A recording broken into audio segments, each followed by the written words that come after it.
เราจะมาเรียนตัวเครื่องมือคอมเมนต์เครื่องมือคอมเมนต์ตัวนี้จะเป็นเครื่องมือ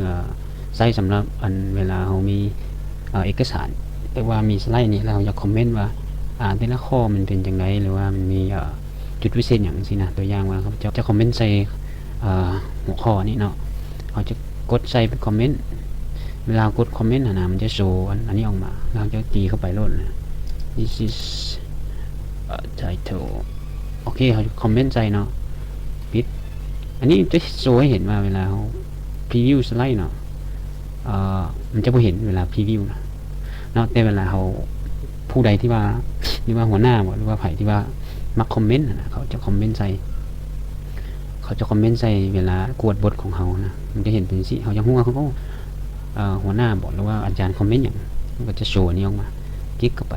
ก็จะบอกว่าโอ้คอมเมนต์อย่างนี้เนาะสมมติว่าเขายักตอบอย่างก็ได้คือกันเขายักตอบว่าโอเคเดี๋ยวมันก็จะตอบว่าหัวหน้าเขาคอมเมนต์อันนี้แล้วเขาตอบอันนี้ใส่เนาะเห็นว่ามันมีหลายคอมเมนต์แล้วมันจะโชว์เป็นรูปสองอันซ้อนกันอย่างนี้เนาะถ้าเขาอยากลบเขาก็จะมากดใส่คอมเมนต์แล้วก็ลบได้เลยคือเอาเมาส์ไปหาตัว delete อันนี้คือไมโครอย่างนี้เขาก็จะลบได้นี่ลบออกไปเลยเนาะโอเคเครื่องมือตัว text box เครื่องมือ text box ก็จะเป็นเครื่องมือเขาใส่มา insert อัน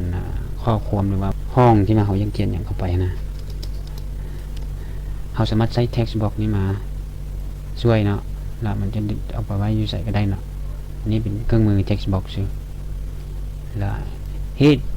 เครื่องมือ head and footer จะเป็นหัวข้อของบทพรีเซนต์ของเขาซึ่งว่าจะเป็นหัวข้อที่ว่าเขาใส่อยู่กล้องอยู่เทิงสินะหรือว่าสไลด์นัมเบอร์